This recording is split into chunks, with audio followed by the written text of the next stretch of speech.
ওদের এই যে 29% ডিউটি ওদের উপরে আরোপ করতেছে ট্রাম্প, 29% ডিউটি অন ইন্ডিয়া। তো এই যে জিনিসগুলি হচ্ছে ওর জন্য কিছু বিপদও আছে।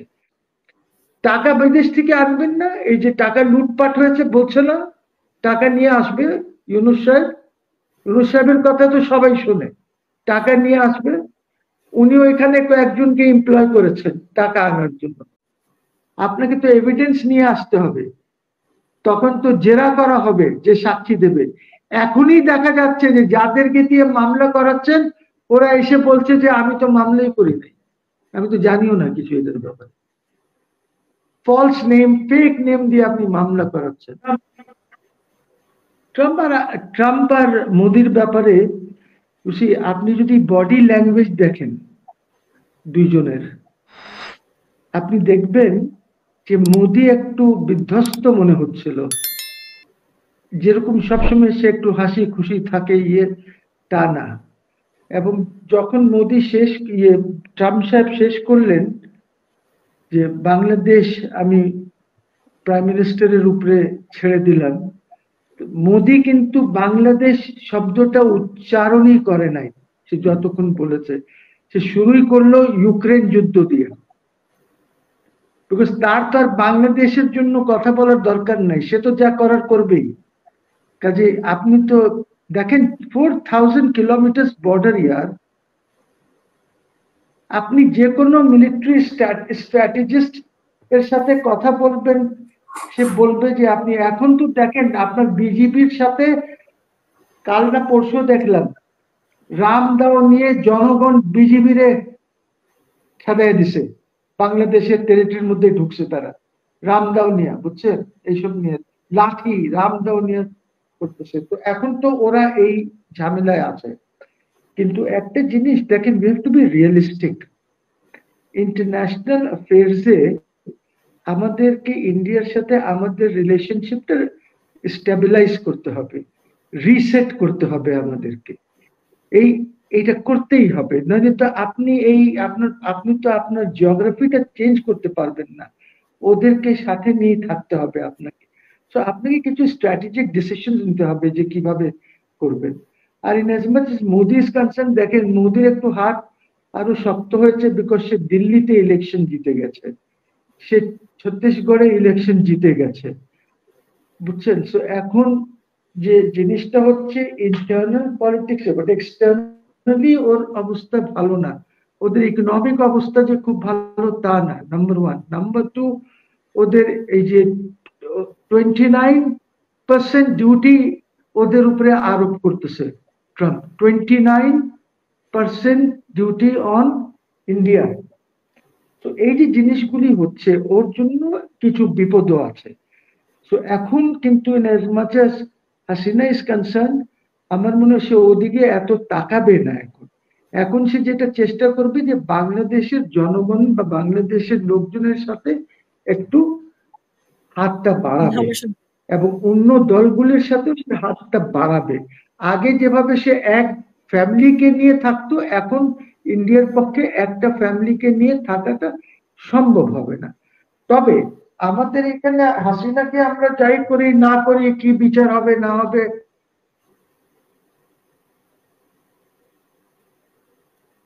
করবেন আপনি ঠিক করে সবকিছু করছেন কিনা। You are not doing that. Toby Cadman যে এই ট্রাইব্যুনালে এসেছিল যখন জামাতের লিডার্সদের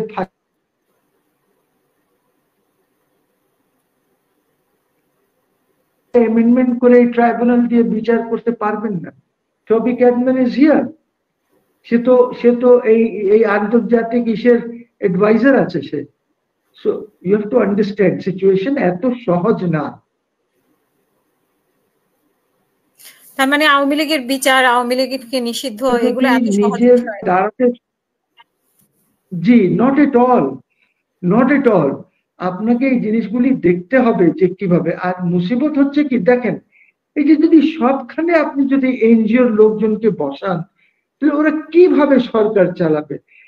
আর জাস্ট টু টেল ইউ, এই যে ঢাকা নর্থ সিটি কর্পোরেশনে আপনি মেয়র কাকে দিলেন?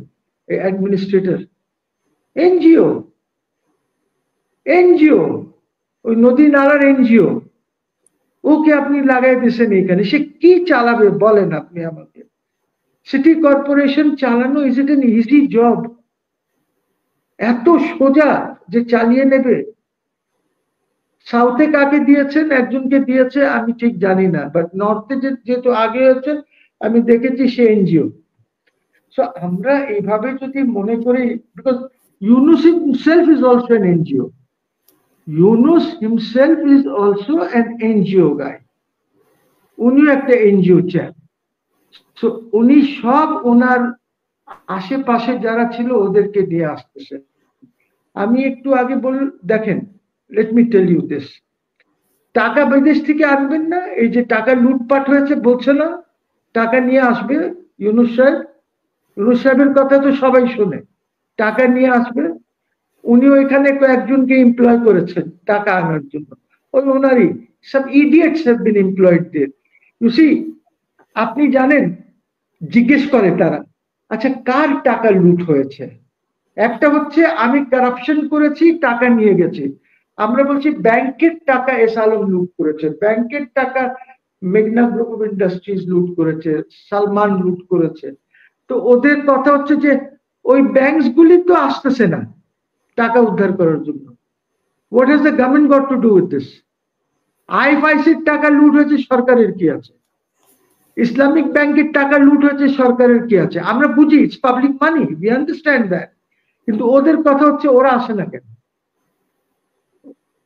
ওদের ইয়ে কোথায় যে আমার এত টাকা লুট হয়েছে, তারা আসতেছে না কেন? there is a mechanism to recover this money, একটা মেকানিজম আছে তো। But at the same time you have to understand যে আপনি রিকভারি করতে গেলে নিজের ইকোনমি থেকে কেউ টাকা আপনাকে বের করতে দেবে না। তবে একটা মেকানিজম আছে, ওই মেকানিজমের মধ্যে ওরা একটা সভরেন ডেট ফেট এগুলি ক্রিয়েট করে দেবে, সেখান থেকে আপনি টাকাটা ব্যবহার করতে পারবেন। তো আমার কথা হচ্ছে যে উনি তো কোনো কিছু ঠিক করে করছে না, না কিন্তু মানুষকে কত ধোঁকা দেবে? গুম কমিশনের কাজটা তো আগাচ্ছে, আমরা দেখেছি উনি ভিজিট করতে গেলেন 6 মাস পরে। না না, গুম কমিশনের কাজ তো প্রথম দিন থেকে আগাচ্ছে। গুম কমিশনের কাজ তো বিকজ আপনি ভালো লোক দিয়েছেন, জাস্টিস মইনুলকে দিয়েছেন, উনি এই কাজটা এগিয়ে নিচ্ছেন।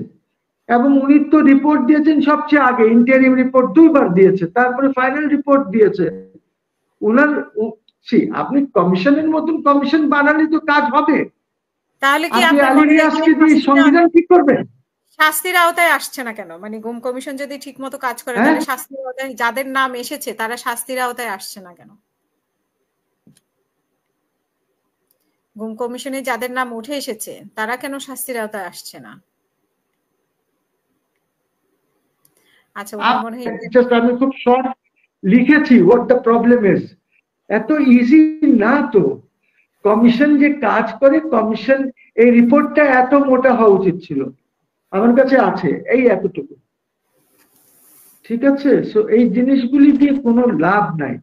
আপনি 114 পাতা যে রিপোর্ট আছে এই জেনিভার ইউএন কি আছে, ইউএন হিউম্যান রাইটস কমিশনের,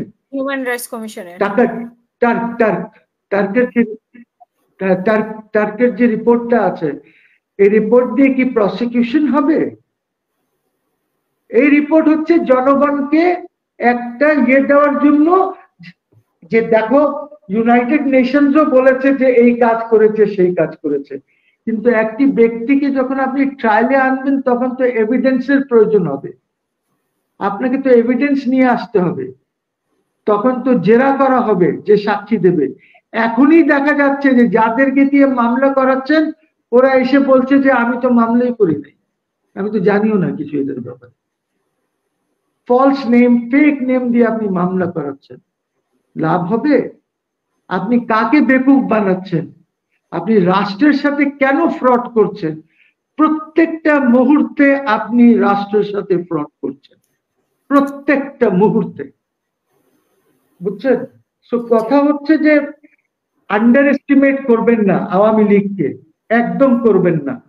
আওয়ামী লীগের অ্যাটলিস্ট কমপক্ষে হলো 20% অন্ধবিশ্বাসী লোক আছে, অ্যাটলিস্ট 20% অন্ধবিশ্বাসী লোক আছে যারা বঙ্গবন্ধুকে অন্ধর মতন বিশ্বাস করে। এইটা এমনি আপনি ঝাড়ু দিলেন আর চলে যাবে, তা কোনো দিন হবে না যতক্ষণ পর্যন্ত অন্য দলের ন্যারেটিভ এত ভারী না হয় যে এটাকে উড়িয়ে দেবে, ততক্ষণ পর্যন্ত আপনি কিচ্ছু করতে পারবেন। You must understand that. আপনি why are you underestimating this 20-25% অন্ধবিশ্বাসী লোকদেরকে? আপনি মনে করছেন যে হাসিনা চলে গেছে, ওরাও চলে গেছে? ওরা যায়নি তো, ওরা তো অন্ধবিশ্বাসী। they'll fight you on this. So আপনি don't take these things lightly. These are very important things.